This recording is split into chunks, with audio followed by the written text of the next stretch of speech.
Hi, I'm Dave from Boyinaband.com, and welcome to the final day of the 7-day hip-hop song. Today, I'll be talking about mixing and mastering the song, then show you the final finished song with my vocals on top. Don't post your video responses to this video, post them to part 2 where the final song is. Then, if you're entering the hip-hop composition competition, remember to post your song on the Boyinaband.com forum as well. Okay, let's start with the mixing. Make sure you're mixing with the mastering suite bypassed, so select it to bypass mode there, since it can vastly change the sound when it's on. If you make it sound good without mastering, then it'll sound even better when you add it.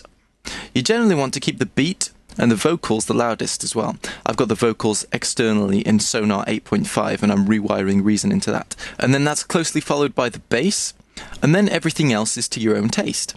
As I mentioned when I made the portamento lead, some effects can be really piercing and annoying if they're too loud, so be careful with anything that's really high-pitched. This also goes for hats and any cymbals you might have too. You don't want them swamping your track. I usually make the instrumentation sound well mixed first, and then add in the vocals. I start by muting all the channels, and then I'll play the beat, and unmute things and check whether the volume is correct. Bring that up a bit, and then just go through like that, adjusting the volumes appropriately. Chances are that you'll have done a lot of this already while making the sounds, so you could get an idea of whether or not they fit into the track. Another thing to do, to make things mix well together, is some more EQing. When it comes to adding vocals, sometimes they can get drowned out by a splashy snare or a really harsh lead. If you cut the frequencies where the most prominent high part of the voices sound, usually around 1 to 3 kHz, even by a small band, this can make the vocal track a lot clearer. Another good technique is that when you finish mixing, leave it for a day and then come back and listen again. If you mix all in one go, chances are your ears will be tired from working on the project. Waiting that day gives your ears a chance to relax so you can listen objectively and with a fresh perspective. Same goes for mastering as well. So, about that mastering. Let's turn it on and make sure you've got it on the hip-hop setting. If we open it up, we can see that it has some really useful parameters here. Let's take a look under the hood.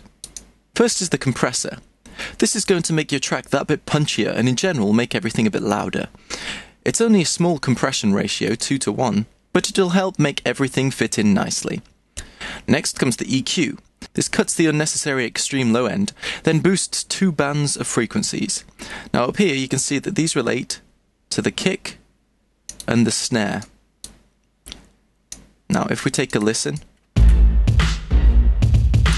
if we boost the kick, there's a lot more bass in there, and the snare is a lot snappier. But remember, we don't want these to entirely take over the track, but the drums should be the loudest in conventional hip-hop. You might want to adjust these frequencies though, depending on whether your kick or snare works well with these settings. The stereo imager is bypassed, but the maximizer's on, which just brick wall limits everything, with the 4 milliseconds look ahead there, and brings it all up to a nice level, and stops anything from peaking. So, I'm going to increase the comp input, if we play it. Turn off the click there, the comp input and the maximizer input a little bit, just to bring up the level. Okay, that's usually where I'd leave it, but recently I found another sweet technique which makes your mixes sound much more powerful, loud and professional: multi-band compression.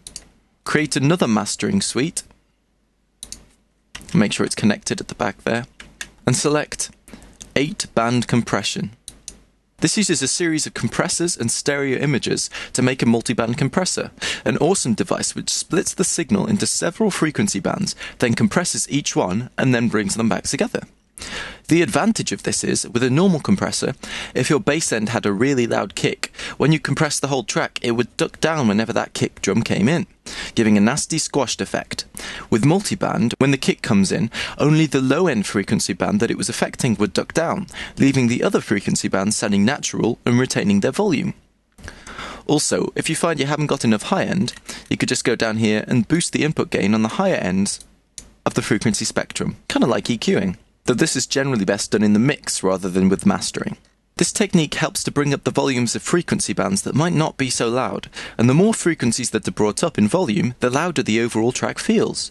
If you've been noticing that your track doesn't sound as bright or loud as professional songs, this tool can really help you on your way to getting there. You still need to take into account things like choosing samples with a wide frequency range in the first place, EQing and mixing well, but this can really polish up your track in the mastering stages. So, I'm going to boost the input gain a little bit. Threshold, going to take up to about 5/8, and let's leave it there. And if you listen without it, and then with it, you can hear there's a definite difference there. It's just brightened it up nicely.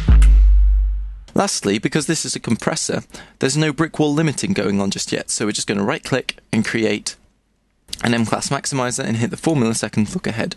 So nothing is peaking when it goes out of the audio output there. Alrighty, that's the mixing and mastering done.